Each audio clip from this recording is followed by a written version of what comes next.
नमस्कार बच्चों, मैं अनिल विश्वकर्मा। बहुत बहुत स्वागत है आपका हमारे इस यूट्यूब चैनल साइंस वाला में। बच्चों, आज की क्लास में मैं आपको कक्षा 12 का रसायन विज्ञान पढ़ाऊंगा, जिसका पहला चैप्टर है विलयन, जिसे अंग्रेजी में सॉल्यूशन कहते हैं। तो चलिए शुरू करते हैं आज की क्लास। तो कक्षा 12 का रसायन विज्ञान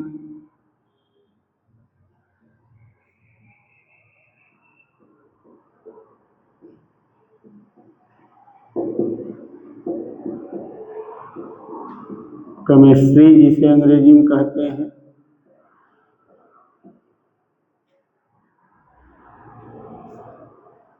इसका पहला चैप्टर है चैप्टर नंबर 1 विलयन।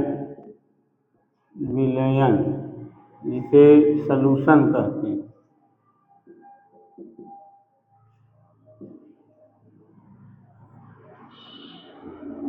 तो बच्चों, विलयन को समझने के लिए सबसे पहले आपको समझना होगा कि समांगी मिश्रण क्या है और विषमांगी मिश्रण क्या है।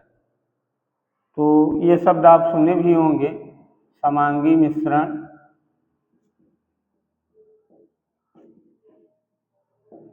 और एक शब्द है विषमांगी मिश्रण। विषमांगी मिश्रण। तो पहले आप ये समझिए कि ये समांगी मिश्रण क्या है। समांगी मिश्रण अगर समझ जाएंगे तो आप विलयन को भी समझ जाएंगे। तो देखिए, समांगी मिश्रण किसे कहा जाता है? ऐसा मिश्रण जिसमें मिले हुए पदार्थों को ऐसा मिश्रण जिसमें मिले हुए पदार्थों को आंखों द्वारा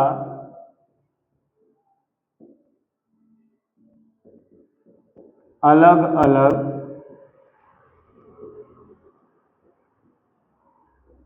न देखा जा सके,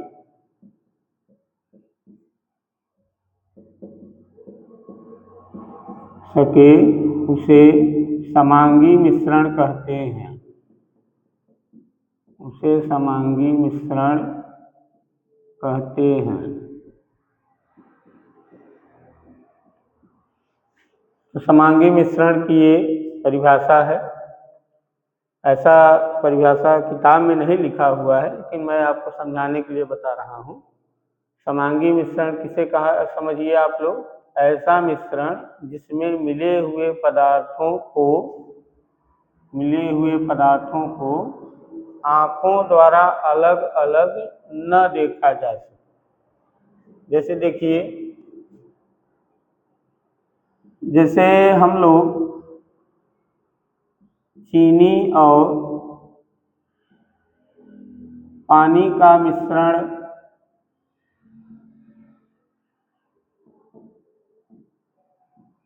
बनाते हैं, जैसे हम लोग चीनी और पानी को मिलाते हैं तो शरबत बन जाता है। जैसे देखिए, मान लीजिए कोई गिलास है, अब इसमें चीनी भी मिला दीजिए और इसमें पानी भी मिला दीजिए। तो चीनी और पानी को मिलाएंगे तो शरबत बन जाएगा। शरबत बना। अब चीनी और पानी को मिलाने के बाद जब शरबत बन गया है तो आप लोग शरबत को ध्यान से देखिए। शरबत को ध्यान से देखिए और देखिए कि उस शरबत में क्या चीनी और पानी अलग अलग दिखाई दे रहे हैं। चीनी और पानी को मिलाकर शरबत बना लीजिए। शरबत जब बन जाए तो शरबत को ध्यान से देखिए और देखिए कि उस शरबत में चीनी और पानी अलग अलग दिखाई दे रहे हैं। तो आप देखेंगे कि उस शरबत में न तो चीनी अलग से दिखाई देगा, न तो पानी अलग से दिखाई देगा। इसका क्या मतलब है? इसका मतलब है कि शरबत जिन जिन पदार्थों से मिलकर बनाया गया है, शरबत जिन जिन पदार्थों से मिलकर बनाया गया है, वो पदार्थ उस शरबत में नहीं दिखाई दे रहे हैं। इसका मतलब यही हुआ ना कि मिले हुए पदार्थों को हम आँखों द्वारा अलग अलग नहीं देख पा रहे हैं। शरबत में जो जो पदार्थ मिले थे, उन पदार्थों को हम आँखों द्वारा अलग अलग नहीं देख पा रहे हैं। इसका मतलब शरबत कैसा मिश्रण हुआ? समांगी मिश्रण हुआ। तो शरबत को क्या कहेंगे? समांगी मिश्रण। तो शरबत एक कैसा मिश्रण है? समांगी मिश्रण है। क्यों समांगी है, समझ में आता है ना? शरबत में कौन कौन पदार्थ मिले हैं? चीनी और पानी, ये दो पदार्थ मिले हैं। इन्हीं दोनों पदार्थों को मिलाकर शरबत बनाया गया। फिर शरबत में हमने झांक कर देखा तो शरबत में न तो हमें अलग से चीनी दिखाई दे रहा है, न तो अलग से पानी दिखाई दे रहा है। इसका मतलब शरबत में मिले हुए पदार्थों को हम अपने आँखों द्वारा अलग अलग नहीं देख पा रहे हैं। इसका मतलब है शरबत क्या है? समांगी मिश्रण है। यही देखिए समांगी मिश्रण में मैंने लिखा है कि ऐसा मिश्रण जिसमें मिले हुए पदार्थों को आँखों द्वारा अलग अलग न देखा जा सके। तो क्या शरबत में हम मिले हुए पदार्थों को अलग अलग देख पा रहे हैं? नहीं देख पा रहे हैं। इसका मतलब है कि शरबत क्या है? एक समांगी मिश्रण है। तो समांगी मिश्रण उसे कहा जाएगा जिसमें पदार्थ तो कई पदार्थ मिले रहें, लेकिन जो जो पदार्थ मिला रहे उनको हम आँखों द्वारा अलग अलग न देख पाए।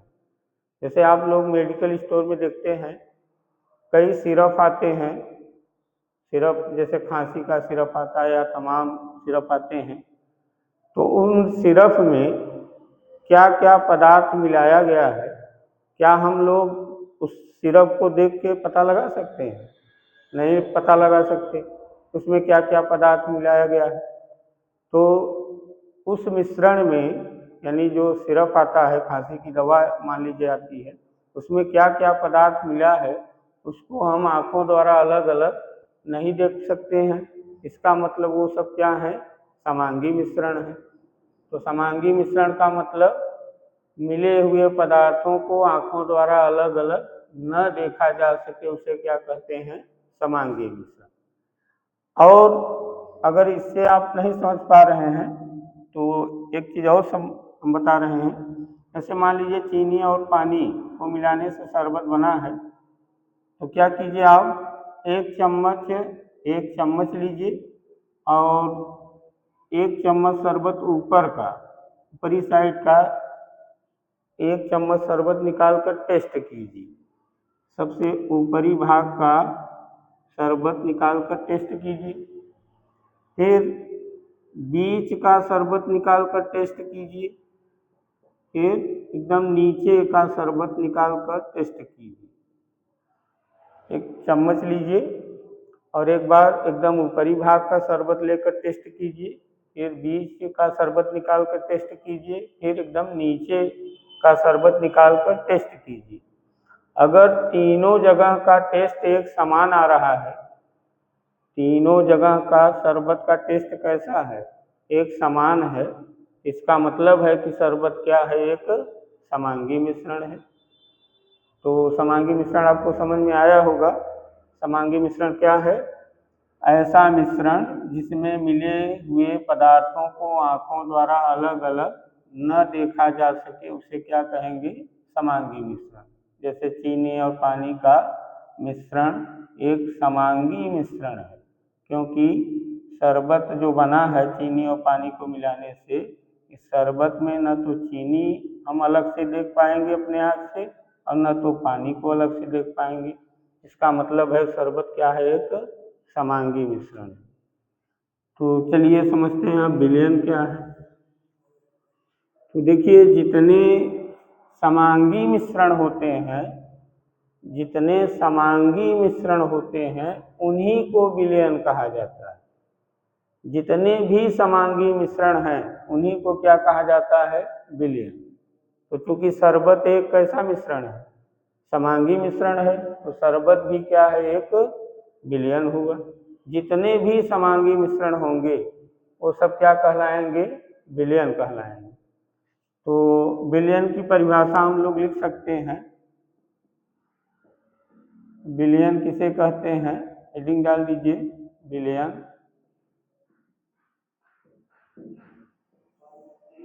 तो विलयन किसे कहेंगे, दो या दो से अधिक, दो या दो से अधिक शुद्ध पदार्थों, दो या दो से अधिक शुद्ध पदार्थों के समांगी मिश्रण को, समांगी मिश्रण को विलयन कहते हैं। दो या दो से अधिक शुद्ध पदार्थों के समांगी मिश्रण को क्या कहते हैं, विलयन कहते हैं। जैसे चीनी और पानी का मिश्रण एक विलयन है। जैसे चीनी और पानी का मिश्रण एक क्या है, विलयन है, क्योंकि चीनी और पानी का मिश्रण एक समांगी मिश्रण है, इसीलिए चीनी और पानी का मिश्रण क्या है, एक विलयन है। तो जितने भी समांगी मिश्रण हैं सबको आप क्या कहिए, विलयन कहिए। तो चलिए अब आगे समझते हैं। देखिए, विलयन में जो जो पदार्थ मिलाए जाते हैं, विलयन में जो जो पदार्थ मिले हुए रहते हैं या मिलाए जाते हैं, उन्हें घटक या अवयव कहते हैं। विलयन में जो जो पदार्थ मिले रहते हैं उन्हें क्या कहते हैं, घटक या अवयव। जैसे देखिए, चीनी और पानी से जो मिश्रण बना शरबत, तो शरबत में कौन कौन पदार्थ मिला है, चीनी और पानी। तो ये चीनी और पानी उस विलयन यानी शरबत वाले विलयन का के क्या हैं, घटक हैं या अवयव। तो विलयन में जो जो पदार्थ मिले रहते हैं उन्हें क्या कहेंगे, अवयव कहिए या घटक कहिए। तो तीर खींच के लिख दीजिए कि विलयन बनाने वाले पदार्थों को, विलयन बनाने वाले पदार्थों को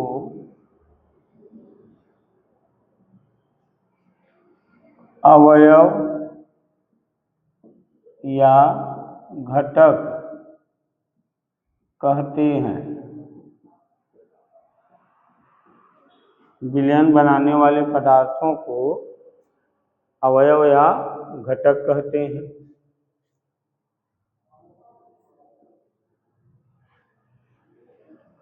आप लोग नोट कीजिए इसे।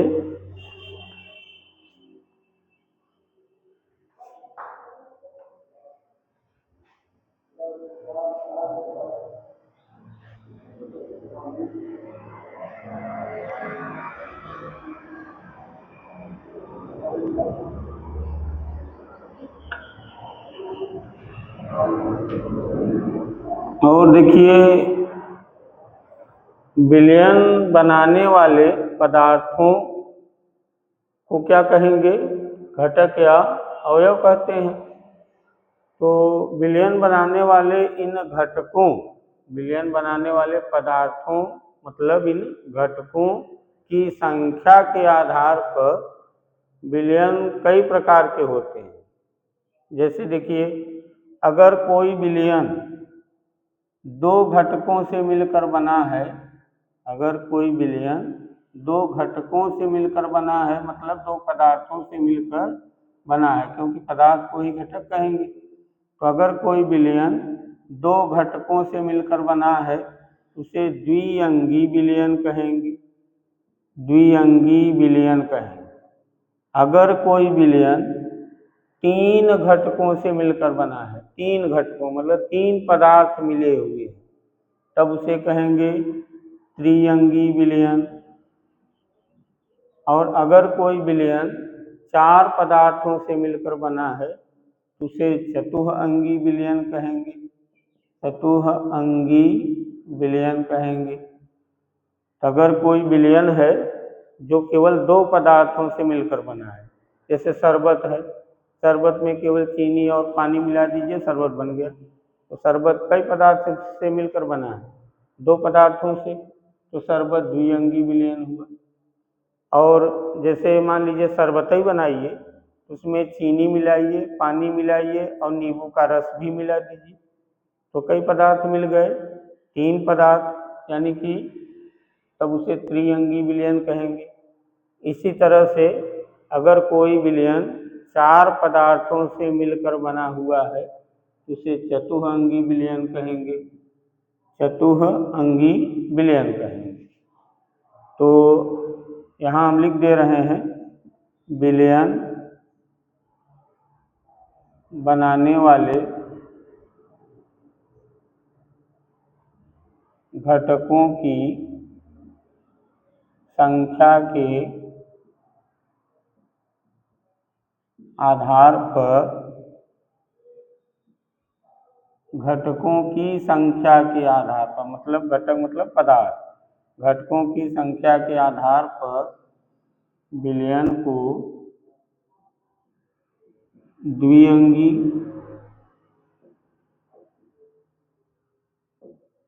कामा त्रिअंगी तथा चतुअंगी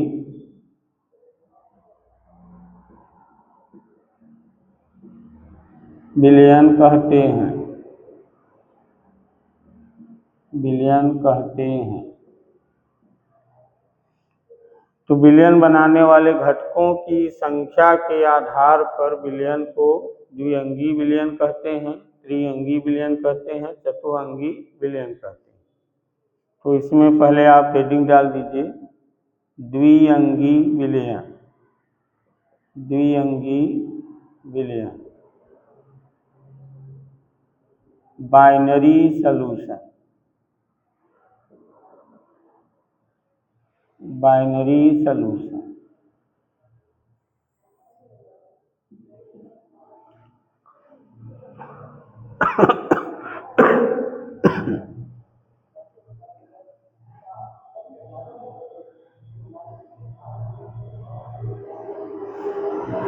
तो द्विअंगी विलयन क्या है? द्विअंगी विलयन, उसमें कई पदार्थ मिले रहें, केवल 2 पदार्थ, तो उसे द्विअंगी विलयन कहेंगे। तो इसमें लिखिए हम बोल दे रहे हैं, लिखिए इसमें, जब 2 पदार्थों के समांगी मिश्रण से, जब 2 पदार्थों के समांगी मिश्रण से विलयन बनाया जाता है, जब 2 पदार्थों के समांगी मिश्रण से विलयन बनाया जाता है तो इसे द्विअंगी विलयन कहते हैं।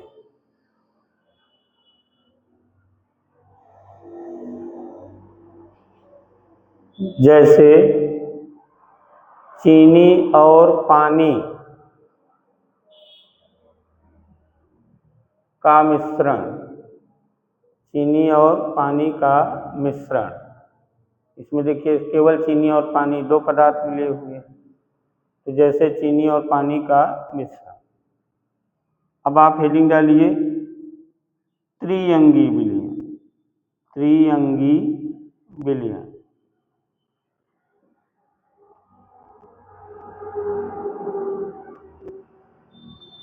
त्रिअंगी विलयन।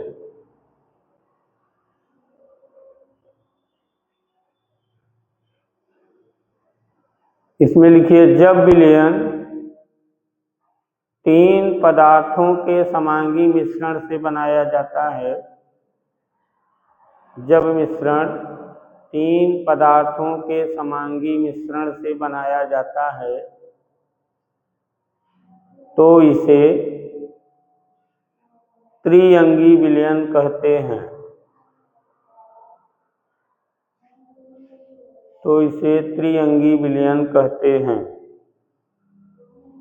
इसे अंग्रेजी में टर्नरी सॉल्यूशन कहते हैं, टर्नरी सॉल्यूशन।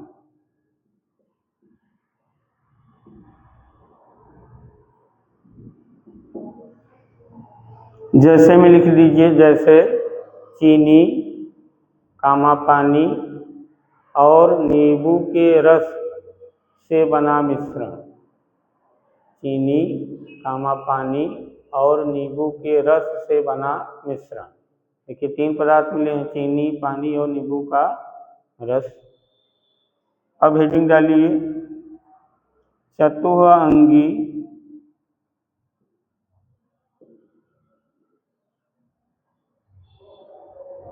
विलयन।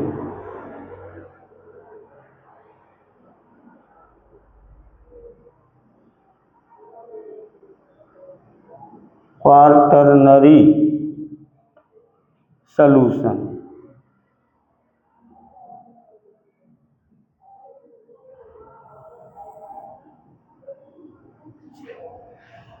इसमें लिखिए, जब विलयन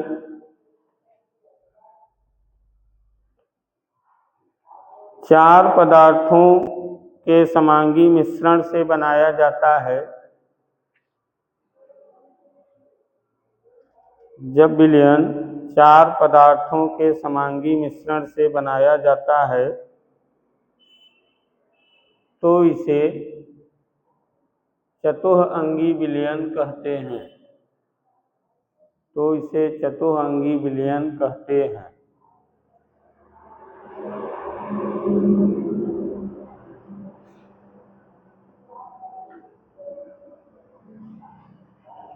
तो चलिए अब आगे समझते हैं।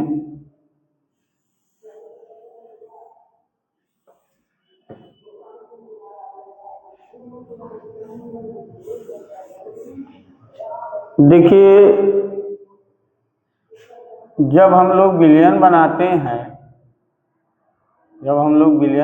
हैं, जैसे मान लीजिए शरबत बना रहे हैं, शरबत भी एक विलयन ही है। शरबत एक प्रकार का क्या है, विलयन है।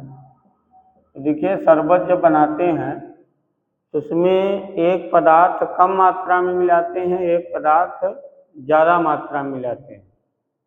शरबत बनाते समय शरबत में देखिए, शरबत किससे बनता है, चीनी और पानी को मिलाने से बनता है। तो इस शरबत को बनाएंगे तो उसमें चीनी और पानी रहेगा। तो देखते हैं आप, चीनी कम मात्रा में रहता है और पानी जो है ज़्यादा मात्रा में रहता है, अधिक मात्रा में रहता है। तो विलयन यानी शरबत में जो कम मात्रा में कौन है, चीनी, और शरबत में ज़्यादा मात्रा में कौन है, पानी। तो जो कम मात्रा में मिलाया जाता है, विलयन में जो पदार्थ कम मात्रा में होता है उसे विलेय कहते हैं। विलयन में जो पदार्थ कम मात्रा में रहता है उसे क्या कहते हैं, विलेय, सलूट कहा जाता है। और विलयन में जो पदार्थ अधिक मात्रा में उपस्थित रहता है उसे क्या कहते हैं, विलायक। उसे क्या कहेंगे, विलायक। तो इसे हम लोग क्या कहेंगे, विलेय। इसे अंग्रेजी में सलूट कहते हैं। और इसे क्या कहेंगे, ये अधिक मात्रा में रहता है तो इसे विलायक कहेंगे, सॉल्वेंट।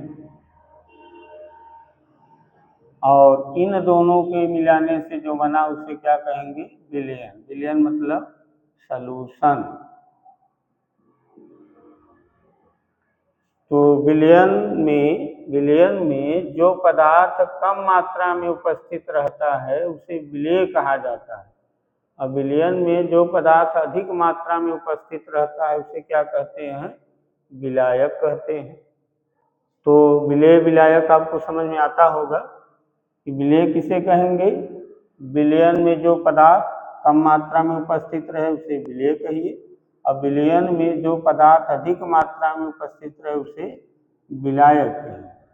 तो पहले आप इन दोनों में से पहले विलायक की हेडिंग डाल के लिख दीजिए।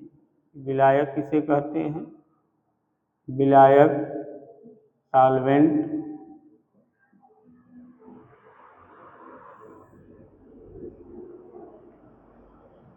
विलायक किसे कहेंगे?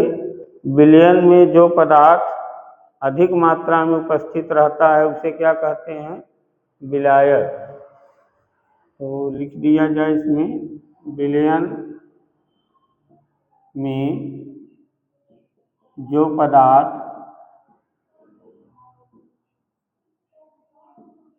अधिक मात्रा में उपस्थित रहता है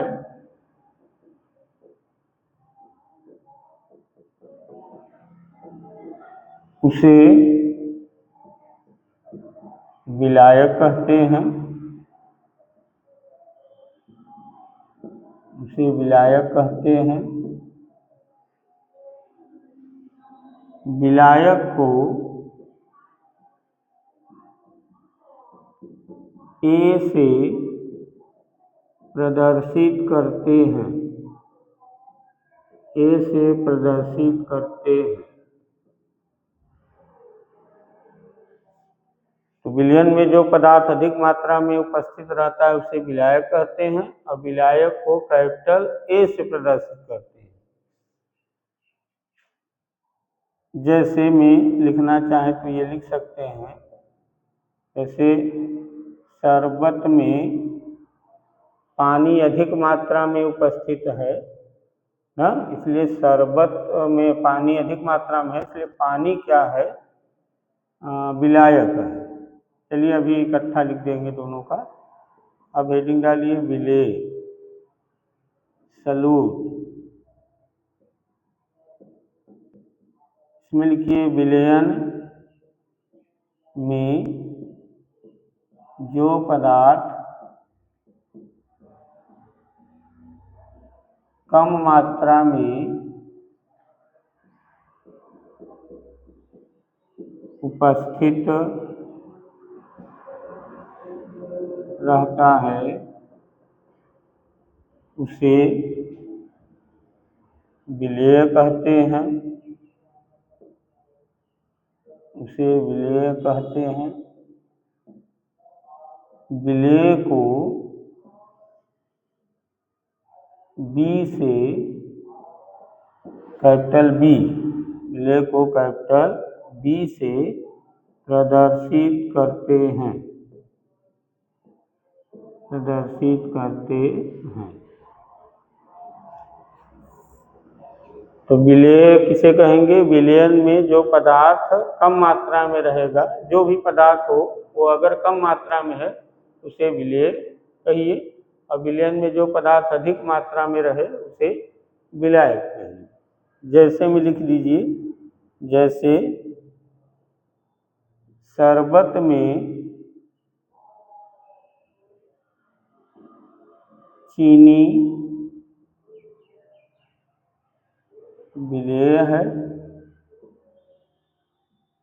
या ऐसा लिखिए शरबत वाले विलयन में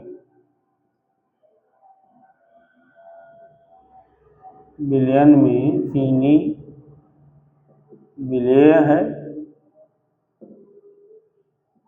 क्योंकि शरबत वाले विलयन में चीनी कम मात्रा में है इसलिए विलेय है, और पानी विलायक है। विलायक है। तो विलायक उसे कहिए जो पदार्थ अधिक मात्रा में उपस्थित रहे विलयन में, और विलेय उसे कहिए जो पदार्थ कम मात्रा में उपस्थित रहे विलयन में। जैसे शरबत वाले विलयन में चीनी विलेय है, पानी विलायक है।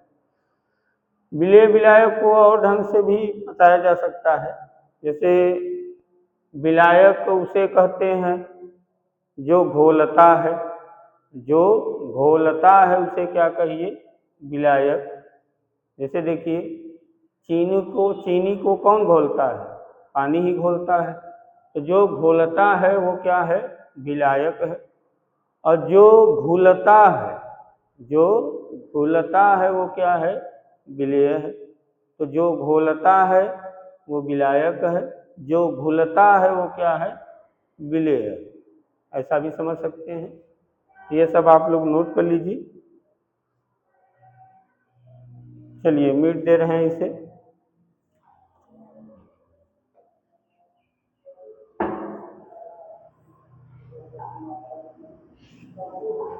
चलिए अब आप हेडिंग डालिए, कुछ प्रमुख चिन्ह, कुछ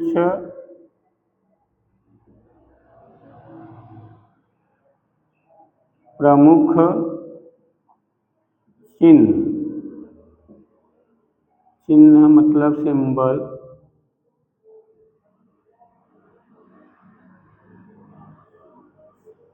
जैसे अभी हमें ये लिखे थे कि विलायक को ए से प्रदर्शित करते हैं और विलेय को बी से प्रदर्शित करते हैं। विलायक को किससे प्रदर्शित करते हैं? ए से। जैसे देखिए ए मतलब विलायक, इसी तरह बी है तो बी का मतलब क्या समझिए? विलेय समझिए। ए का मतलब विलायक, बी का मतलब विलेय समझिए। अब जैसे मान लीजिए डब्लू है, तो डब्लू का मतलब आप लोग द्रव्यमान भी समझ सकते हैं या भार समझिए। डब्लू का मतलब द्रव्यमान या भार समझिए। देखिए फिजिक्स में द्रव्यमान और भार अलग अलग चीज़ें होती हैं, लेकिन केमिस्ट्री में द्रव्यमान और भार एक ही चीज़ें हैं। जिसे हम लोग द्रव्यमान कहेंगे उसे भार भी कह सकते हैं, या जिसे भार कहें उसे हम लोग द्रव्यमान भी कह सकते हैं। और द्रव्यमान या भार को किससे प्रदर्शित करेंगे? डब्ल्यू। तो आगे एक अक्षर और लिखिए यम। यम का मतलब है आणविक द्रव्यमान या अणुभार, अणुभार समझिए या आणविक द्रव्यमान समझिए, आणविक द्रव्यमान। अब देखिए भार यहाँ है तो भार का मतलब क्या है? द्रव्यमान। चाहे अणुभार कहिए चाहे आणविक द्रव्यमान समझिए, तो इन दोनों को यम अक्षर से प्रदर्शित करना है। तो ए का मतलब क्या है? विलायक, बी का मतलब विलेय, डब्लू का मतलब द्रव्यमान या भार, यम का मतलब अणुभार या आणविक द्रव्यमान। अब देखिए यन का मतलब है मोलों की संख्या, मोलों की संख्या। यन का मतलब क्या समझिए? मोलों की संख्या। और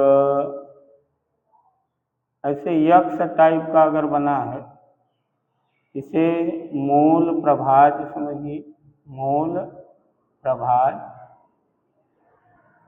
मोल प्रभाज। और वी है अगर वी, तो इसका मतलब आयतन इसे समझिए, आयतन। तो इन सब जो ये शब्द लिखे हुए हैं इन सबको प्रदर्शित करने का ये सब चिन्ह लिखे हुए हैं। जैसे आयतन को वी से प्रदर्शित करना है, मोल प्रभाज का मतलब यक्ष है, मोलों की संख्या को यन से, अणुभार आणविक द्रव्यमान को यम से, द्रव्यमान या भार को डब्लू से, विलेय को बी से, विलायक को ए से।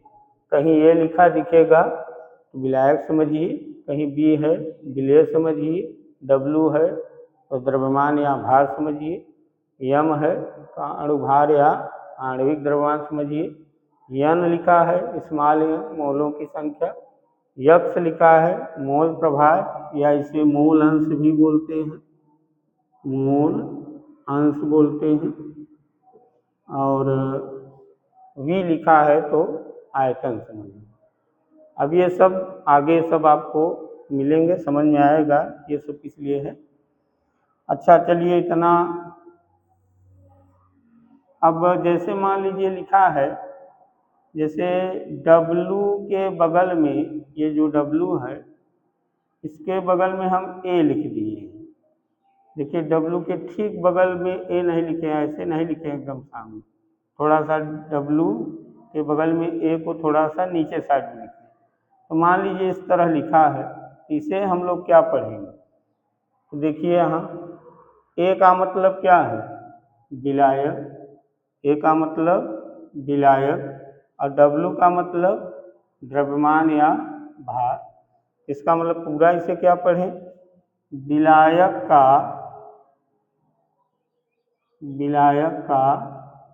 भार, या फिर विलायक का भार न करके क्या कहें? द्रव्यमान। ऐसा ठीक है। देखिए W का मतलब द्रव्यमान या भार से है और A का मतलब क्या है? विलायक से। यहाँ W A दोनों आ गया है, तो A का मतलब विलायक और W का मतलब भार या द्रव्यमान। तो WA को हम लोग पढ़ेंगे विलायक का द्रव्यमान या विलायक का भार। इसी तरह WB है, तो इसे क्या पढ़ेंगे? अब देखिए W का मतलब भार या द्रव्यमान और B का मतलब क्या है? विलेय से। इसे कहेंगे विलेय का भार या विलेय का द्रव्यमान। चलिए अब मान लीजिए यम है, यम और इसके बगल में ए लगा है, यम है बगल में ए लगा है, तो ए का मतलब विलायक और यम का मतलब क्या है? अणुभार। इसका मतलब है विलायक का अणुभार, विलायक का अणुभार। और इसी तरह अगर यम बी लिखा है, यम बी, तो बी का मतलब क्या है? विलेय से और यम का मतलब क्या है? अणुभार से। इसका मतलब इसे यम बी को हम लोग पढ़ें विलेय का अणुभार, विलेय का अणुभार। और देखिए जैसे मान लीजिए यन के बगल में ए लगा दिया जाए, यन ए लिखा हुआ है ऐसे और यन बी लिखा हुआ है, तो ए का मतलब विलायक, बी का मतलब विलेय, यन का मतलब क्या है? मोलों की संख्या। इसे हिंदी शब्दों में क्या बोले? विलायक के मोलों की संख्या। विलायक के मोलों की संख्या, विलायक के मोलों की संख्या। यन बी, बी का मतलब विलेय, यन का मतलब मोलों की संख्या। यन बी को कहें विलेय के मोलों की संख्या, विलेय के मोलों की संख्या। अब इसी तरह ये जो यक्ष है, यक्ष के बगल में ए लगा दिया जाए, यक्ष के बगल में बी लगा दिया जाए, तो यक्ष को क्या पढ़ेंगे? यक्ष का मतलब है मोल प्रभाज या मोल अंश और ए और बी का मतलब विलेय और विलायक है। तो देखिए इसे क्या पढ़ें? ए का मतलब विलायक, यक्ष का मतलब मोल प्रभाज या मोल अंश, इसे हिंदी में कहेंगे विलायक का मोल प्रभाज या मोल प्रभाज न करके क्या बोल सकते हैं? मोल अंश। चाहे मोल प्रभाज कहिए चाहे मोल अंश कहिए। और ये यक्ष बी का मतलब विलेय, बी का मतलब विलेय का और यक्ष का मतलब मोल प्रभाज, मोल प्रभाज। इसी तरह ये जो V लिखा है जिसे आयतन कहते हैं, VA बराबर VB लिखा है। देखिए V के बगल A लगा दिए, V के बगल B लगा दिए, तो A का मतलब क्या है? विलायक, V का मतलब आयतन, तो इसे हम लोग कहेंगे विलायक का आयतन और VB को कहें विलेय का आयतन, विलेय का आयतन। तो बच्चों ये सब आप लोग नोट कर लीजिए, ये सब आगे समझ में आएगा। आगे कहीं WA, WB, MA, MB ये सब कहीं लिखे मिलेंगे तो उसका हिंदी में नाम आप लोग पढ़ सकते हैं। तो एक बार मैं फिर से आपको बता दे रहा हूँ। A का मतलब क्या है? विलायक। B का मतलब विलेय। W मतलब द्रव्यमान या भार। M मतलब अणुभार या आणविक द्रव्यमान। N मतलब मोलों की संख्या। X मतलब मोल प्रभाज या मोल अंश। V मतलब आयतन। अब W के बगल में A लगा दिया गया। देखिए W के बगल में A लगा दिया गया। A का मतलब विलायक से है और W का मतलब द्रव्यमान या भार से है। तो WA का पूरा नाम होगा विलायक या विलायक का भार कहिए या द्रव्यमान कहिए। विलायक का भार या विलायक का द्रव्यमान कहिए। इसी तरह WB को विलेय का भार या विलेय का द्रव्यमान। MA, M का मतलब अणुभार से है तो विलायक का अणुभार। MB विलेय का अणुभार। N का मतलब मोलों की संख्या है। N और A का मतलब विलायक, तो विलायक के मोलों की संख्या, विलेय के मोलों की संख्या। विलायक का मोल प्रभार, X का मतलब मोल प्रभार से है और विलेय का मोल प्रभार। अभी मतलब आयतन, तो विलायक का आयतन, विलेय का आयतन। इसे आप लोग नोट कर लीजिए। अब अगले वीडियो में मैं आपको जो बताऊंगा इन्हीं से संबंधित चीज़ें सामने आपके आएंगी। तो चलिए अब मिलते हैं अगले वीडियो में। नमस्कार।